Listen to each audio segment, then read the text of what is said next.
किसी के सलाह से रास्ते जरूर मिलते हैं, पर मंजिल तो खुद की मेहनत से ही मिलती है। बढ़िया चीज है। आप सलाह तो हर एक की सुनते हैं, पर जब आपको मंजिल तक पहुंचना है तब आपको अपनी मेहनत, अपनी लगन के साथ ही वहां तक पहुंचना पड़ेगा। क्या हाल चाल दोस्तों, मैं मुकुल आपका टीचर, आपका मेंटर, आपका गाइड फिर से स्वागत करता हूं आपका कहां पर, यहां पर। तो आज की क्लास बच्चों में एक्सरसाइज 6.3 पढ़ने जा रहे हैं, क्वेश्चन 13 टू क्वेश्चन 16। ये क्लास हमारी आज लास्ट क्लास है किसकी? ट्राइंगल्स की। पिछली वीडियोस में मैंने ट्राइंगल्स की introduction, BPT, converse of BPT और पिछले पांचों चैप्टर्स के लिंक डिस्क्रिप्शन बॉक्स में डाल दिए। जिन्होंने अभी तक वो कुछ भी नहीं देखा, जाके लिंक को क्लिक करो और वीडियोस का आनंद उठाओ। तो आज की क्लास हम शुरू करेंगे मेहनत के साथ, लगन के साथ। तो चलिए क्वेश्चन नंबर 13 से करते हैं शुरुआत। तो प्यारे बच्चों, क्वेश्चन में आपको बोला गया 13th में, D is a point on side BC of a triangle ABC such that angle ADC is equal to angle BAC, show that CA square is equal to CB dot CD. अब यहां पे जो ये dot का मतलब है ना, ये मल्टीप्लीकेशन का मतलब है। अब इस क्वेश्चन में आपको फिगर प्रोवाइडेड नहीं है, पहले तो हमें फिगर बनानी पड़ेगी। उससे बोला एक ट्राइंगल एबीसी है, तो ये हमने क्या बना लिया प्यारे बच्चों, एक ट्राइंगल एबीसी। ये आ गया आपका ए, ये आ गया आपका बी और ये आ गया सी। बहुत सिंपल है, सिर्फ ध्यान से सुनना मेरी बात। उसने बोला जो डी है ना वो बीसी पे है, एक पॉइंट है डी जो बीसी पे है, सच दैट एंगल एडीसी यानी कि एंगल एडीसी ये वाला एंड एंगल बीएसी ये वाला, ये है बराबर। तो हमें प्यारे बच्चों क्या गिवन है इस क्वेश्चन में कि जो एंगल एडीसी है और जो एंगल बीएसी है ये क्या है, आपस में इक्वल। आपको प्रूव ये करना है इस क्वेश्चन में, टू प्रूव ये है कि सी ए का square is equal to C B dot C D. अब ये साइड्स तो तब निकलेंगे ना जब हमारे ट्राइंगल सिमिलर होंगे, क्योंकि तब रेशियोज निकालेंगे, फिर क्रॉस मल्टीप्लीकेशन करेंगे। तो पहले क्या करेंगे, दो ट्राइंगल्स करेंगे हम सिमिलर। अब वो दो ट्राइंगल्स क्या होंगे प्यारे बच्चों, वो दो ट्राइंगल्स हम लेने वाले हैं, ध्यान से मेरी बात सुनना। इसी एंगल के नाम पे ट्राइंगल ले लेते हैं। एक ट्राइंगल हमने ले लिया ट्राइंगल एडीसी और एक हमने ट्राइंगल ले लिया बीएसी।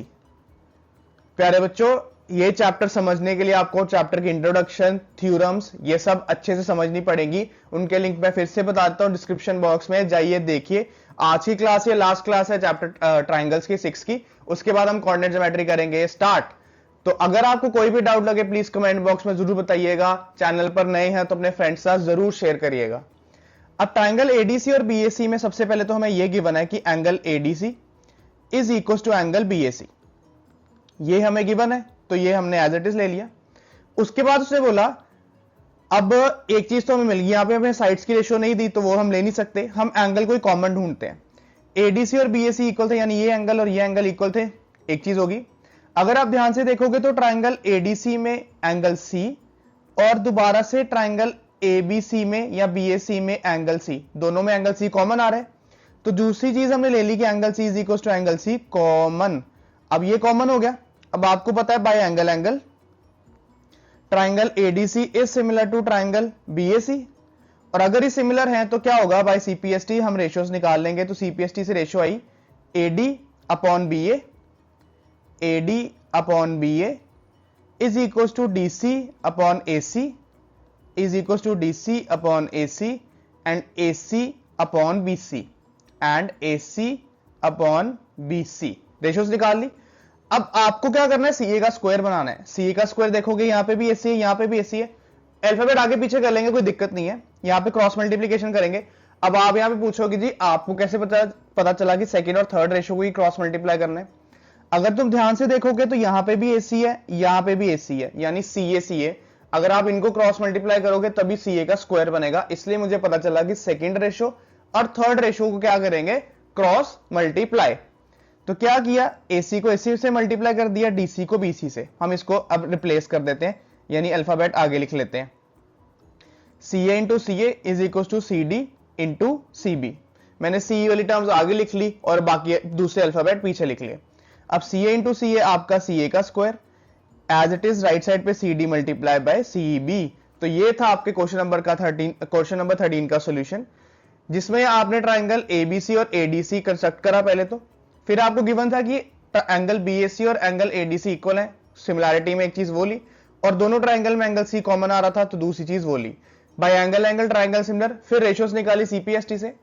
उसके बाद हमारे पास तीन प्रोपोर्शंस आ रही थी इक्वल, तो हमने दो प्रोपोर्शंस उठाई लास्ट टू, फिर उनको क्रॉस मल्टीप्लाई करा, वहां से हमारा सोल्यूशन निकला क्योंकि लास्ट टू रेशियोज में ही सी ए दो बार ये आ रहा था, उसको ही क्रॉस मल्टीप्लाई करके सी ए का स्क्वायर बनता है। एक बार ये आप देखो, फिर हम चले अगले क्वेश्चन पर।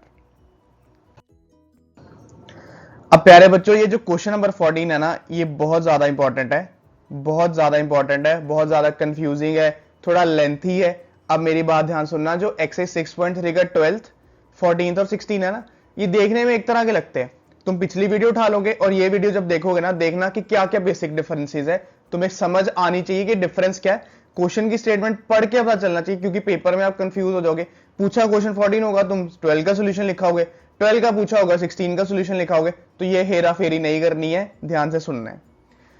क्वेश्चन में आपको बोला कि AB, AC and median AD of a triangle ABC are respectively proportional to PQ, PR and median PM। पहले तो हम ट्राइंगल बनाते हैं। This is your triangle ABC and this is your triangle PQR, ठीक है। This is your triangle ABC, ध्यान से सुनना ये वाला, and this is your triangle PQR। उसने बोला जो AD है वो ABC का मीडियन है, ये AD, और जो PM है वो ट्राइंगल PQR का मीडियन है, ठीक है जी। पहले तो गिवन में लिख लेते हैं क्या क्या बोला। अब प्रपोर्शन का क्या मतलब है, मैं तुम्हें ध्यान से सुनना समझाता हूं। उसने बोला जो AB है और जो दूसरे ट्राइंगल की साइड PQ है वो प्रोपोर्शनली, फिर जो AC है और जो दूसरे ट्राइंगल की साइड PR है वो प्रोपोर्शनली, और जो आपका AD है और जो PM है ये प्रोपोर्शनली क्या है, इक्वल। इस क्वेश्चन में ये गिवन है कि AB ओवर PQ की रेशो, AC ओवर PR की रेशो और AD ओवर PM की रेशो बराबर है। अब आपको क्वेश्चन समझना है, AB and PQ, then AC and PR and AD and PM are proportionally equal. तो इसका मतलब है ये तीन रेशोज इक्वल है। साथ ही साथ जो आपका AD और PM है ना, ये क्या है प्यारे बच्चों, ये हैं दोनों मीडियंस, ये दोनों हैं मीडियंस।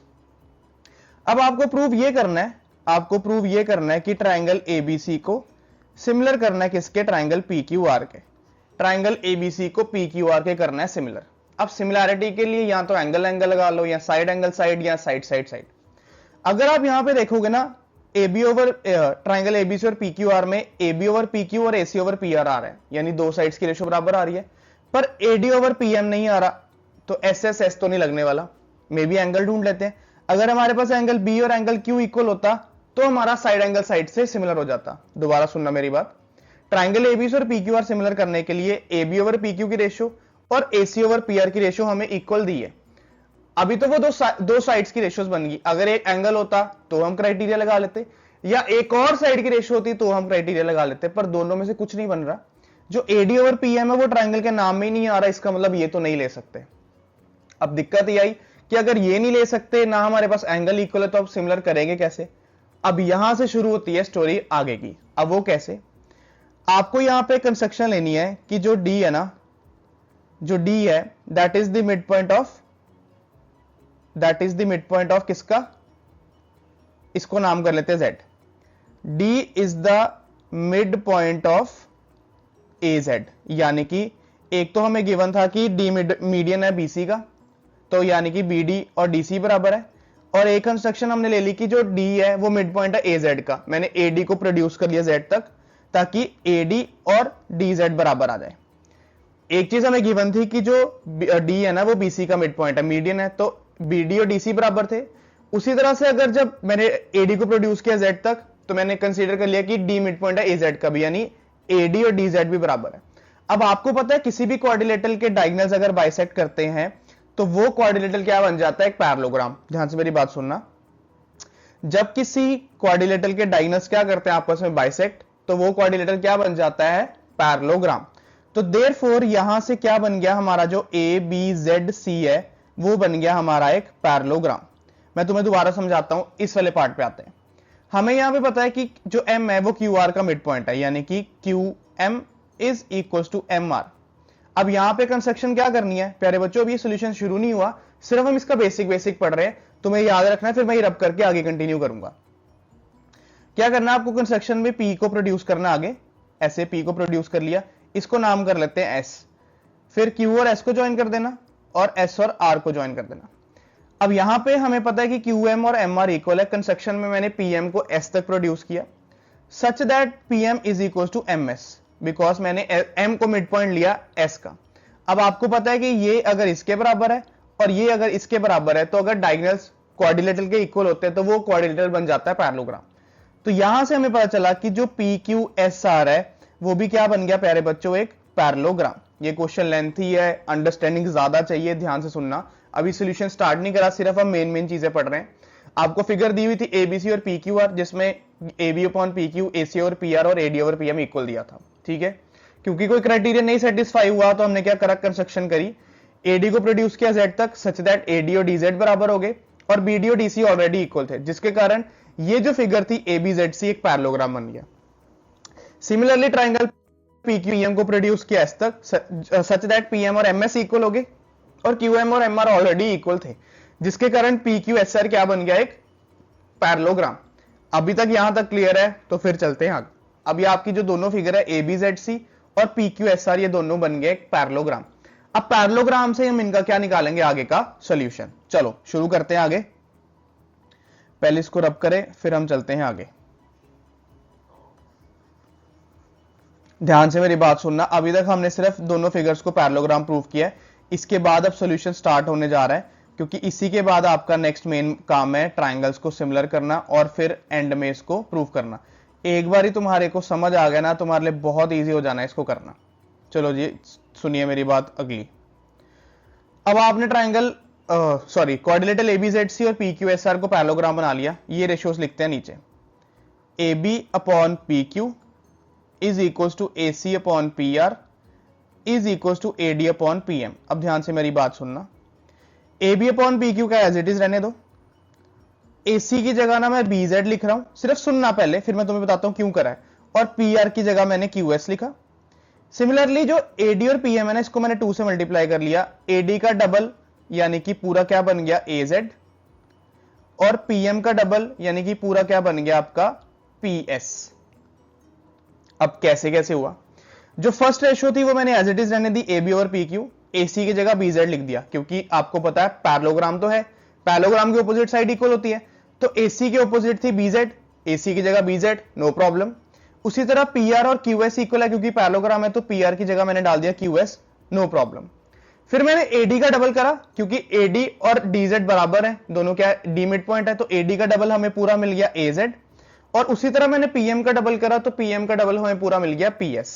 अब हुआ क्या, रेशियोज आ गई AB over PQ, BZ over QS and AZ over PS। दोबारा से मेरी बात सुनना, दोबारा से ध्यान से मेरी बात सुनना, AB over PQ, then BZ over QS and then AZ over PS। अब हुआ क्या, आपकी तीनों रेशियोज ये एक ही ट्राइंगल की बन रही है, that is by side side side triangle ABZ is similar to triangle PQS। आपने बिना जाने ना ट्राइंगल ABZ और PQS को सिमिलर कर लिया इस पहले पार्ट से। इनकी रेशियो से आपने क्या करा, ट्राइंगल ABZ और ट्राइंगल PQS को सिमिलर कर लिया। अब ये सिमिलर तो हो गए, इसका क्या कंक्लूजन है, क्यों करा है। अब सिमिलर करके क्या करना था, ये जो एंगल 1 है यहां पे और ये जो एंगल 2 है यहां पे, आपको इसको करना था equal. Angle 1 is equal to angle 2 by CPST। इसका रिजल्ट आगे आएगा, अभी के लिए आप सिर्फ समझो कि हमने लेफ्ट ट्राइंगल ABZ और इसका लेफ्ट ट्राइंगल PQS इसको सिमिलर करा है bye side side side. Ratios हमने बना ली थी यहां से, उसके बाद और CPST से हमने एंगल 1 को इक्वल करा है एंगल 2 के। एक बार आप यहां तक देखें, फिर मैं अगला आपको पार्ट समझाता हूं, वो छोटा सा ही पार्ट है।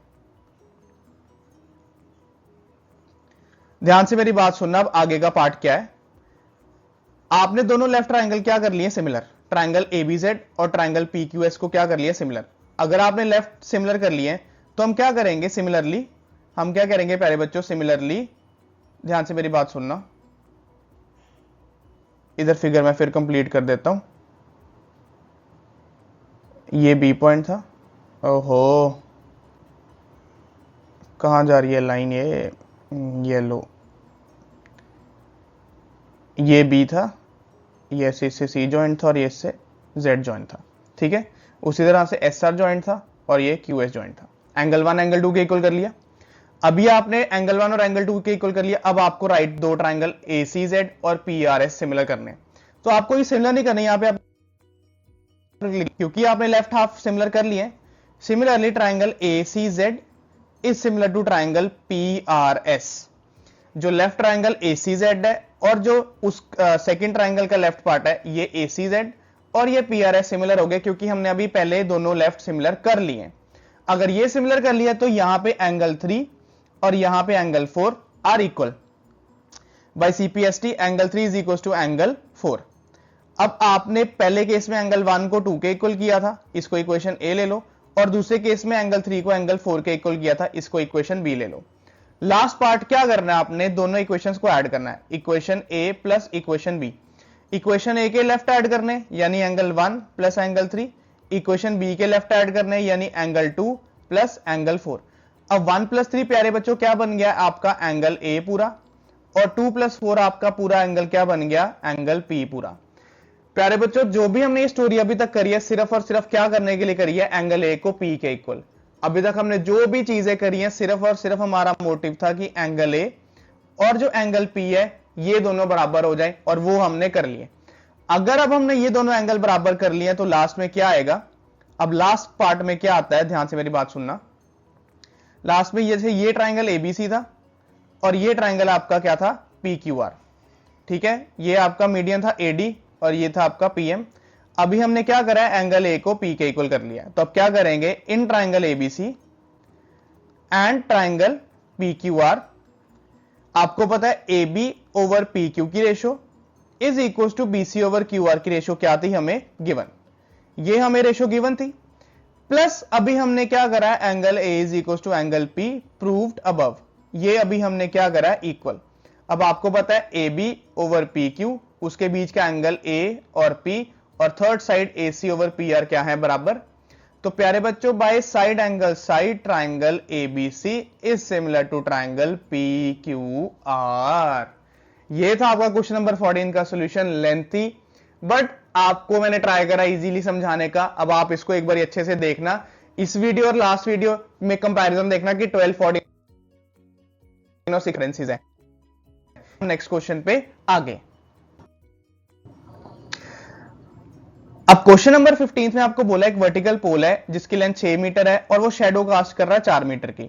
मान लेते हैं एक ये पोल है वर्टिकल पोल, और पोल राइट एंगल पे होता है, जिसकी लेंथ क्या है 6 मीटर और ये शेडो कास्ट कर रहा है 4 मीटर की, यानी बेस इस तरह का है, इसको C नेम कर लेते हैं।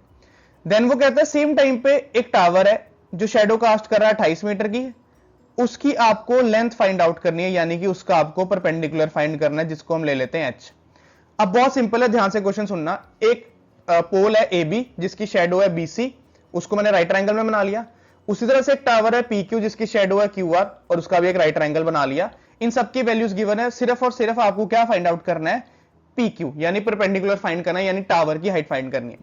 तो हम क्या करेंगे, ट्राइंगल ABC और PQR को सिमिलर कर लेंगे, फिर रेशियोज निकाल लेंगे, बहुत ईजी है। In triangle ABC and triangle PQR, ध्यान से बात सुनना, angle B and angle Q are equal because both are at right angles. अब दूसरी चीज क्या लेंगे प्यारे बच्चों, वो हम लेंगे angle C is equal to angle R। अब angle C is equal to angle R क्यों लेंगे, अब स्टोरी ध्यान से सुनना। एक्चुअली ये लिंक्ड है आपका chapter number 9 application of trigonometry, जिसमें होता है एंगल ऑफ एलिवेशन। जब आप वो पढ़ोगे आपको एकदम क्लियर हो जाएगा, पर अभी के लिए मैं तुम्हें ये समझा देता हूं। उसने बोला है एक पोल है और एक शेडो है on the ground, at the same time tower cast a shadow of this metre. जो दोनों शेडो कास्ट कर रहे हैं ना वो एक टाइम पे कर रहे हैं, यानी कि जब सन रेज इस पॉइंट पे पड़ती है और इस पॉइंट पे पड़ती है ना कोई, तो ये जो दोनों एंगल्स होते हैं ये दोनों बराबर होते हैं, इनको बोलते हैं एक चीज तो एंगल ऑफ एलिवेशन। या आप तो रीजन लिख सकते हो कि जो शेडो कास्ट हो रही है वो सेम टाइम पे हो रही है, इसलिए ये दोनों एंगल्स इक्वल हैं। या तो आप स्टेटमेंट से इसका रीजन बता दो, या तो आप इसको लिख सकते हो एंगल ऑफ एलिवेशन, कि जब सेम टाइम पे शेडो कास्ट हो रही है तो ये एंगल और ये एंगल होता है बराबर। इसकी ज्यादा क्लैरिटी आपको एप्लीकेशंस ऑफ ट्रिग्नोमेट्री से मिलेगी। अभी के लिए आपको सिर्फ अंडरस्टैंड करना है कि कंसेप्ट क्या था। या तो आप स्टेटमेंट से लिख दो रीजन, कोई प्रॉब्लम नहीं है, या आप एंगल ऑफ एलिवेशन लिख दो। तो इस तरह से क्या हुआ आपका बाय एंगल ट्राइंगल ABC हो गया आपका सिमिलर PQR के। अब ये सिमिलर हो गया तो क्या करेंगे, बाय CPST रेशियोज निकाल लेंगे। तो CPST से रेशियोज क्या आई प्यारे बच्चों, AB over PQ is equal to BC over QR। अब मैं तीसरी रेशियो इसलिए नहीं लिख रहा क्योंकि मेरे को वैल्यू रिक्वायर्ड ही नहीं है, ना पूछा हुआ है। अब प्यारे बच्चों ए बी की जगह क्या आ गया 6, पी क्यू की जगह आ गया एच जो फाइंड करना है, देन बी सी की जगह आ गया 4 और क्यू आर की जगह आ गया 28। अब आपको पता है 4 1 जा 4 7 जा 28, 7 को क्रॉस मल्टीप्लाई किया 6 से तो 6 7 जा 42 मीटर। तो आपके टावर की क्या हाइट आई प्यारे बच्चों 42 मीटर। इसकी ज्यादा टेंशन नहीं लेनी कि एंगल ऑफ एलिवेशन क्या है। अगर आपको ये नहीं भी समझ आया तो आप लिख सकते हो the shadow casted at the same time therefore their angles are equal. ऐसी कोई दिक्कत नहीं, otherwise angle of elevation is the correct reason. Okay, आप देखो एक बारी, फिर हम बढ़ते हैं अगले क्वेश्चन पर। अब ये भी देख लो जी, क्वेश्चन नंबर 16 फिर से सेम लग रहा है क्वेश्चन नंबर 14 के जैसे, पर क्या बेसिक डिफरेंस है लेट अस फाइंड आउट। उसने बोला एडी और पीएम मीडियंस है, 12th और 14 क्वेश्चन में भी सेम था। एडी और पीएम क्या है आपके मीडियंस, यानी कि डी और एम मिड पॉइंट्स हैं। साथ ही साथ उसने बोला कि ट्राइंगल एबीसी और पीक्यू आर सिमिलर है, इसमें ऑलरेडी सिमिलर है। अब आपको पता है अगर सिमिलर है तो इसका मतलब क्या हुआ कि दोनों ट्राइंगल के कॉरस्पॉन्डिंग एंगल्स इक्वल होंगे, ए पी के, बी क्यू के और सी आर के। एक चीज तो ये होगी, उसी तरह से रेशियोज भी बराबर होगी, A B over P Q, B C over Q R and A C over P R. अब आपको प्रूव क्या करना प्यारे बच्चों की A B over P Q equal आए A D over P M के। अब सिर्फ स्टोरी सुनना, बहुत इजीली आपको समझ आ जाने वाला है। इस क्वेश्चन में सिर्फ आपको ये गिवन है, लास्ट क्वेश्चन है, ध्यान से मेरी बात सुनना, कि एडी और पीएम मीडियंस है, समझ के डी और एम मिड पॉइंट्स हो गए। कहता है एबीसी और पीक्यू आर सिमिलर है, अगर ये सिमिलर है तो इसके तीनों कॉरस्पॉन्डिंग एंगल यानी कि एंगल ए पी के इक्वल हुआ, बी क्यू के और सी आर के, ठीक है। उसी तरह से तीनों साइड्स की ratio A B over P Q, B C over Q R and A C over P R भी इक्वल है, ठीक है। फिर कहता जी प्रूफ करना है A B upon P Q should be equal to A D over P M. अब ए बी ये वाला, पी क्यू ये वाला, ए डी ये वाला और पी एम ये वाला। प्यारे बच्चों इनकी रेशियोज इक्वल करने के लिए ना हमें ट्राइंगल लेना पड़ेगा ए बी डी और पी क्यू एम, क्योंकि ए बी डी और पी क्यू एम एक इकलौता ट्राइंगल है जिसमें ए बी और पी क्यू आ रहा है और A D over P M आ रहा है। तो हमने स्टार्ट करा in triangle A B D, half triangle लिया, and triangle P Q M, ठीक है। In triangle A B D and triangle P Q M. पहले तो जो दो रेशियोज ये है ना ये ले लेते हैं, क्योंकि ए सी ओवर पी आर तो ट्राइंगल के नाम में नहीं आ रहा, उससे हमारा कोई लेना देना नहीं है। तो ये आ गया A B over P Q is equal to B C over Q R. पर प्रॉब्लम ये थी, बच्चे कहेंगे जी बी सी और क्यू आर भी नहीं आ रहा। अब बी सी और क्यू आर भी नहीं आ रहा ना, तो बी सी का भी हाफ करेंगे, क्यू आर का भी हाफ करेंगे। अब क्यों, आपको पता है कि डी और एम मिड पॉइंट्स है, अगर मैं बी सी का हाफ करूंगा तो मेरे पास मिलेगा B D, and Q R का हाफ करूंगा मिलेगा क्यू एम। ध्यान से मेरी बात सुनना, क्योंकि आपको पता है कि ये इक्वल थे, तो बीसी का हाफ करके मिला बीडी और क्यू आर का हाफ करके मिला क्यू एम, ठीक है। अब आपके पास दो साइड्स की रेशियोज आ गई इक्वल। अब आप यहां तो एंगल ढूंढ लो या फिर एक और साइड का पेयर ढूंढ लो, पर मुझे साइड का पेयर क्यों ही ढूंढना है, यहां पे मुझे पता है कि एंगल बी और एंगल क्यू क्या है आपके गिवन, ये आपके इक्वल है। तो दो साइड की रेशियोज मिल गई और उनके बीच का एंगल मिल गया, मेरे लिए काम इजी हो गया। तो by side angle side triangle A B D is similar to triangle P Q M, ये दोनों ट्राइंगल सिमिलर हो गए।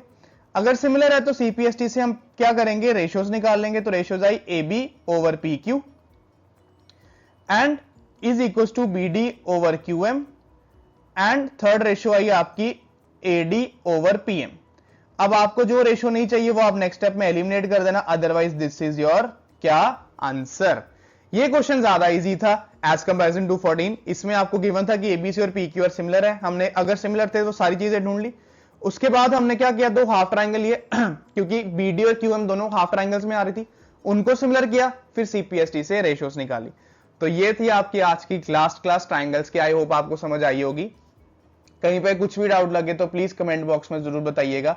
अब हम मिलेंगे नेक्स्ट चैप्टर में, इसके जो इंपॉर्टेंट क्वेश्चन होंगे एक्स्ट्रा उसकी मैं अलग से वीडियो आपके लिए अपलोड कर दूंगा। Okay, so till then be से बी हैप्पी, बाय बाय।